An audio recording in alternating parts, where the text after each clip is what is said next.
उनका जन्म 12 फरवरी 1824 में गुजरात के टंकारा में एक ब्राह्मण परिवार में हुआ था। उनके पिताजी का नाम श्री करशनलाल तिवारी जी था व माता का नाम श्रीमती यशोदाबाई था। उनके बचपन का नाम मूल शंकर था।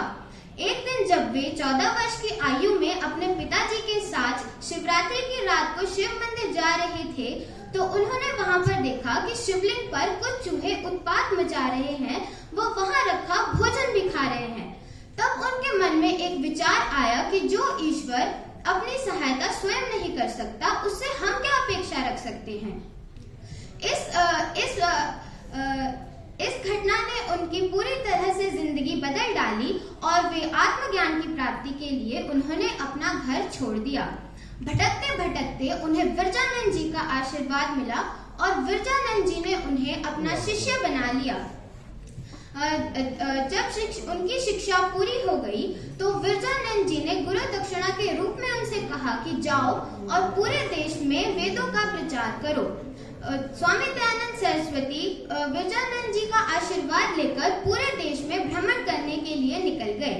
भ्रमण करते करते उन्होंने वेदों का प्रचार भी किया व देखा कि हमारे समाज में बहुत सी कुरीतियां पनप रही है। कुरीतियां पनप रही है। स्वामी दयानंद सरस्वती जी ने बहुत सी कुरीतियों का विरोध किया है, जैसे नारी शिक्षा, पर्दा प्रथा, सती प्रथा, बाल विवाह आदि।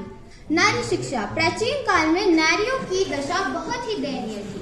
उन्हें चार दीवारी में ही रखा जाता था। पढ़ना पढ़ाना तो दूर की बात, उन्हें तो सिर्फ चूल्हा चौका, घर की साफ सफाई करना और खाना बनाना ही उनका दायरा था। किंतु स्वामी जी ने नारियों को शिक्षा का अधिकार दिलवाया और उनके लिए बहुत से शिक्षण संस्थान खोले। बाल विवाह को स्वामी जी ने एक अमान्य तथा एक हानिकारक प्रथा माना। उन्होंने अपने उपदेशों तथा लेखों के साथ लोगों को इस प्रथा के हानिकारक प्रभावों के बारे में बताया तथा उन्हें इस प्रथा को जल्दी से जल्दी खत्म करने के लिए प्रोत्साहित किया। बाल विवाह। सती प्रथा को स्वामी जी ने एक अनौपचारिक तथा एक मानवता विरुद्ध प्रथा माना। उन्होंने अपने विचारों तथा लेखों के साथ लोगों को इस प्रथा के खतरों के बारे में बताया तथा इस प्रथा को जल्दी से जल्दी खत्म करने के लिए कहा। उनके इस अथक प्रयास से सती प्रथा पूरे देश में से खत्म हो गई। स्वामी जी ने इसी तरह बहुत सी कुरीतियों को समाप्त किया है। स्वामी जी ने लोगों की आलोचनाएं सहकर, उनके कष्टों को झेलकर भी हमारे समाज में पनप रही कुरीतियों को समाप्त किया है। उन्होंने नारियों का उत्थान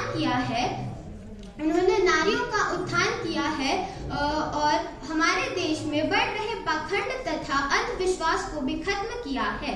उनके आलोचकों ने उन्हें बहुत बार मारने का प्रयास किया और अंत में वे सफल भी रहे। एक बार स्वामी जी जोधपुर के नरेश के आमंत्रण पर जोधपुर आए हुए थे। उनसे नाराज वहां पर नन्ही चांद नाम की वैश्या ने अपने अपमान की आग को शांत करने के लिए स्वामी जी के नौकर जगन्नाथ को अपने साथ मिला लिया तथा उसे कहा कि जाओ और स्वामी जी के दूध में कांच मिला दो। स्वामी जी को उसने दूध में कांच मिलाकर पिला दिया। इससे बीमार हुए स्वामी जी कभी उभर ना पाए और दीपावली के दिन 30 अक्टूबर 1883 को 59 की आयु में स्वामी जी निर्वाण को प्राप्त हो गए। यह दिन सभी को भावनात्मक कर देता है। अंत में मैं यह कहना चाहती हूँ कि भारत के लोगों को जिसने वेदों का मार्ग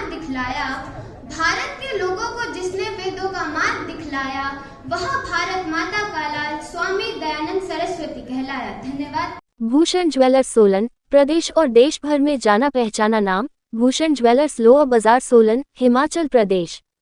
उच्च गुणवत्ता की ज्वेलरी के लिए आप हमारे द्वारा दिए गए नंबर्स पर संपर्क कर सकते हैं। आपका विश्वास ही हमारी पहचान है।